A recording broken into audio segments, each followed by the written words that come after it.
Welcome back to Filling in the History. I am the amateur historian. This is episode 47, and we are going to be talking today about sections 133 and 134, which is back in time. So these sections are actually given in the 1830s, which means basically we are going to part ways with this idea that these sections somehow have to do with the history of the church. We are done with that.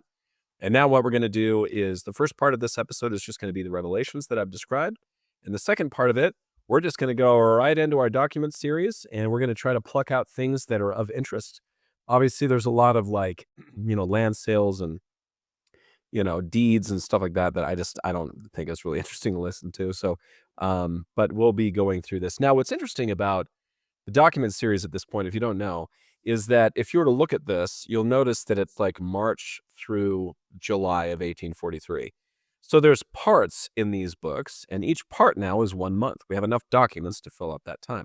So we're going to fill in some of that, but before that, we're going to go back in time, and we're going to talk about sections 133 and 134 of the Doctrine and Covenants. So here we go. The earliest version of section 133 is actually found in Revelation Book 1. Remember that? Handwriting of John Whitmer. It is given in 1831, so we're way back. We are over 10 years in the past now. We got a few corrections, especially on page 119, where the words Elijah, Abraham, and Moses are sort of moved around somewhat in that context. We also get a copy in what's called the appendix to Revelation Book 1, and this is also in the handwriting of John Whitmer, and it was kind of just attached in later on to the back of Revelation Book 1 at some later time. We also get a copy in the Evening and Morning Star. The 1835 Doctrine and Covenants has a copy, and it notes it as section C, or in this case, it's actually meaning 100. So it's Roman numerals here. This is not a section, and it is called appendix. So it is published in another Evening and Morning Star edition. And we also get a copy in the Manuscript History of the Church, and Willard Richards is writing that one. And so, again, that'll be sort of back in time in a previous volume of the History of the Church, as we call it today. It does appear in the 1844 Doctrine and Covenants as section 108, but it is still called an appendix. And even in our current introductions, it calls it an appendix. So let's talk about the introduction to this, the circumstances surrounding this. So the earliest copy simply gives 72, a revelation received November 3rd, 1831. We get no introduction into the extra copy in the back of Revelation Book 1. It's just kind of there. There is a 4-paragraph explanation in the Evening and Morning Star about the attack on the Book of Commandments printing operation and an apology that the members won't be getting the Book of Commandments as planned. So the appendix wasn't able to be printed, and so they printed it in the newspaper instead because that's the best they could do, and they apologized about all that. The second Evening and Morning Star copy does have the same explanation, starting with a finger pointing in the way, little finger there, and it ends with this. It says, "The book from which this important revelation is taken will be published in the course of the present year at from 25 to 50 cents a copy. We regret that in consequence of circumstances not within our control, this book will not be offered to our brethren as soon as was anticipated. We beg their forbearance and solicit an interest in their prayers, promising to use our exertions with all our means to accomplish the work." Okay. So, yeah, that's the apology that I've told you about before. All right. With Doctrine and Covenants copies, we've already kind of covered those. They just say appendix. There are some changes to the section headings. The only thing that we get really is a distinction between something the prophet says as opposed to just saying this is coming from the Joseph Smith history. So maybe we're just citationing things a little better, but that's the difference in modern section headings. Historical introduction gives us this. According to a later history, Joseph Smith dictated this revelation on the 3rd of November, 1831, in answer to elders' questions about the gathering and preaching the gospel to the inhabitants of the earth. The history indicates that this revelation was dictated following the 2-day conference in Hiram, Ohio, which focused on the publication of Joseph Smith's revelations in the Book of Commandments. This revelation, which was later designated as the appendix to the Book of Commandments, followed the 1st of November dictation of the preface to that book. And this is sort of pairing up with the preface's revelation, which we now call section 1. And it says, the preface placed Joseph Smith's revelation in a millenarian context, and this 3rd of November revelation continued in that millenarian theme, meaning like a millennium. Beginning with a call for the saints to prepare for the second coming of Jesus Christ by leaving Babylon and gathering to Zion, the revelation then extended this message to all people. It warned of Christ's imminent return to the earth in power and glory and of the events that would precede and accompany that return. It also provided an explicit statement that God wanted Joseph Smith's revelations to go to the world to prepare the inhabitants of the earth for Christ's return. Now, again, this was never published in the Book of Commandments, probably because it was supposed to be last, as they were kind of doing the gatherings of pages and printing them off, and the attack on the printing press prevented the gatherings from ever being printed in the first place. So if you ever look, and if you're just joining us in the early episodes of Filling in the History, talked about it. In fact, hang on. This is a very small book, 1833, Book of Commandments. And literally at the end, it cuts off in the middle of a revelation because that's when they attacked it. So the appendix never made it. But that's my little replica copy. This is actually printed by the Reorganized Church, and I'm very grateful for it. It's kind of a fun read, and it's fun to see where it is. But this is an enormously rare volume because of the destruction of the press. So if you find them today, they're usually like auctioned or given as enormously expensive gifts. Very precious books. All right, let's get into the contents and footnotes of this. It says in the Revelation, prepare ye, O my people, sanctify yourselves, gather ye together, O ye people of my church upon the land of Zion.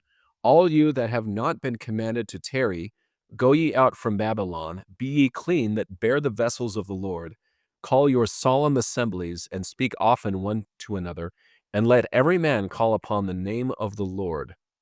Footnote 7 for this says, the phrase solemn assembly appears a number of times in the Old Testament, usually referring to a gathering of elders in a spirit of fasting and prayer. So you could technically call a fast and testimony meeting a solemn assembly, technically. Although I think it means sort of a more organized function. The appendix also states, but verily thus saith the Lord, let not your flight not be in haste, but let all things be prepared before you, and he that goeth, let him not look back, lest sudden destruction shall come upon him. Footnote 13 for this says, the elders of the church in conferences were supposed to supervise the work of the gathering as they obtained knowledge from the bishop or the agent of the church about the privileges of the lands. Okay, our appendix also says, and now verily thus saith the Lord, that these things might be made known among you, O inhabitants of the earth. I have sent forth mine angel flying through the midst of heaven, having the everlasting gospel, who hath appeared unto some, and hath committed unto man who shall appear unto many that dwell on the earth. And this gospel shall be preached unto every nation and kindred and tongue and people, and the servants of God shall go forth, saying with a loud voice, fear God, and give glory to him, for the hour of his judgment is come, and worship him that made heaven and earth and the sea and the fountain of waters. So footnote 25 for this says, John the Revelator prophesied that in the last days an angel would fly in the midst of heaven, having the everlasting gospel to preach unto them that dwell on the earth. An article reprinted in the Painesville Telegraph, there you are again, in December 1830 recounted that church members believed that an angel of light had given Joseph Smith the new gospel identified as the gold plates from which the Book of Mormon was translated. So lots of Book of Revelations sort of connections there, we should say. The Revelation also gives us this. For this cause, these commandments were given. They were commanded to be kept from the world in that day, that they were given, but now are to go forth unto all flesh. A little confusing grammar there, but it says this. Footnote 39, 50 years after the conference approving the publications of the Revelations, David Whitmer claimed that he had opposed publication because he believed that it was not the will of the Lord that the Revelations should be published. So there was, and we talked about this in an earlier episode, that there was a lot of debate on, like, should people really know about this, or should we keep it private? And thus you have Section 133, or as we call it, the appendix. So Section 1 is the preface, and Section 133, as we have it today anyway, is the appendix. And it was supposed to be in our little Book of Commandments here, but it wound up being in the 1835 edition of the Doctrine and Covenants and every edition after that, which is kind of fun. All right, so now we're going to move on to Section 134. Again, we're going back in time here. The earliest copy that we get is actually printed in the 1835 Doctrine and Covenants edition. It shows up as Section 102, and it is called Of Governments and Laws in General. Manuscript History of the Church has a copy. It is scribed by Willard Richards. We also get a copy found in the 1844 Doctrine and Covenants, and in that case, it is Section 105, and it is called Of Governments and Laws in General. Still the title, same thing. The circumstances surrounding this for Section 134, we get the Doctrine and Covenants, the 1835 Doctrine and Covenants states this, that our belief with regard to earthly governments and laws in general may not be misinterpreted nor misunderstood.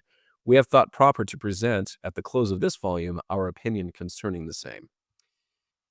The 1844 Doctrine and Covenants actually gives us the same thing. So the manuscript history describes the conference that ratified the revelation. So there's a whole thing about publishing and setting out a witness statement that we have today in the Doctrine and Covenants. And then we get this. It says, President O. Cowdery then read the following article on governments and laws in general, which was accepted and adopted and ordered to be printed in said book by a unanimous vote.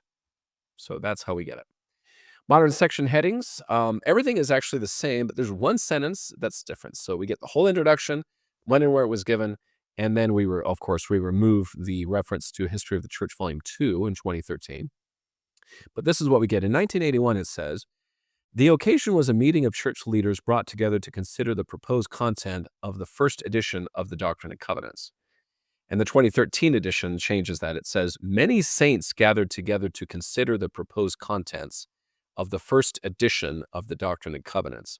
At that time, this declaration was given the following preamble, and then everything else is the same. Okay, so the historical introduction for this little portion here, it says, on the 17th of August, 1835, Oliver Cowdery and Sidney Rigdon presented the Doctrine and Covenants to a General Assembly of the Church in Kirtland, Ohio for approval. Joseph Smith, who was visiting Michigan Territory with Frederick G. Williams, was not present at this assembly. How about that? After representatives of different priesthood offices expressed their satisfaction with the book, and after the whole congregation unanimously accepted and acknowledged it as the Doctrine and Covenants of their faith. So, I love it when the Doctrine and Covenants was ratified as a document, Joseph Smith was not even present. And so we're going to get into, why is this document even in the Joseph Smith papers then? So bear with me. Further into this introduction we get, the Declaration on Government and Law outlined the church's beliefs regarding the proper role of government in society. The most apparent motive for the declaration was the expulsion of church members from Jackson County, Missouri in 1833.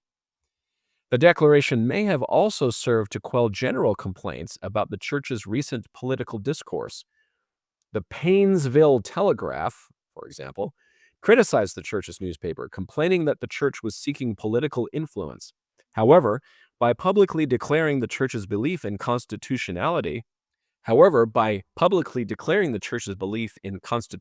protected freedoms, the saints may have intended the declaration to recast their political discourse as a fundamentally American form of free speech. An interesting approach. And finally, the authorship of the declaration is unclear, as is the extent to which Joseph Smith was involved in preparing it. Cowdery, who read the declaration at the assembly, may have been the primary author. So, kind of hard to know, but yeah, Joseph wasn't there for the ratification of the Doctrine and Covenants, and there's a good chance Oliver Cowdery wrote this, and Joseph may not have had anything to do with it, but because he references it later and other things that go along with that, that is why it is included in the Joseph Smith papers. So there you go. All right, so let's get into the content and footnotes of this bad boy. The statement gives us this. We believe that all governments necessarily require civil officers and magistrates to enforce the laws of the same, and that such as will administer the law in equity and justice should be sought for and upheld by the voice of the people, if a republic, or the will of the sovereign. Footnote 1 for this says, church leaders presented the failure of the government to enforce these laws as a crisis of dire proportions. In a petition sent to Governor Dunklin, they wrote, believing with all honorable men that whenever that fatal hour shall arrive, that the poorest citizen's person, property, or rights and privileges shall be trampled upon by a lawless mob with impunity, that moment a dagger is plunged into the heart of the Constitution, and the Union must tremble. So further into this statement we get, we believe that all men are bound to sustain and uphold the respective governments in which they reside, while protected in their inherent and respective government. Okay.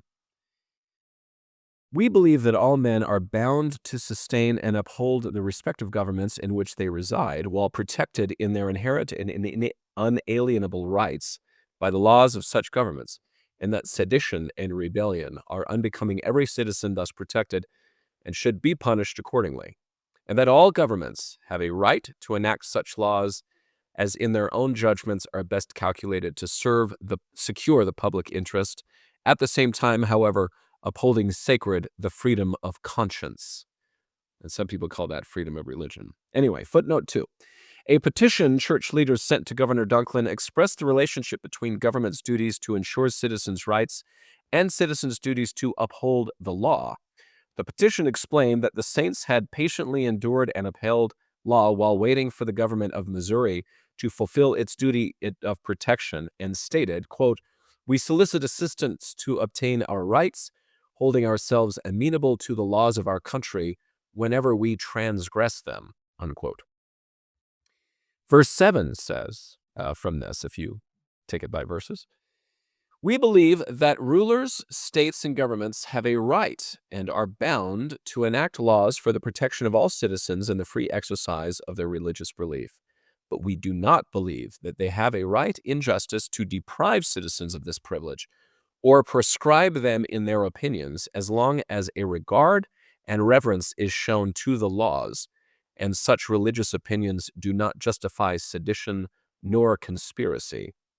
Footnote 3 for this says, Cowdery made specific complaint in his December 1833 article that, in open violation of the Constitution, Missouri residents were allowed to persecute, even unto death, a fellow being for his religion. And that is all that we get from section 134. So a statement, this is not considered a revelation. This is sort of a public statement about the church's response and how they deal with earthly governments and what that has to do with them. So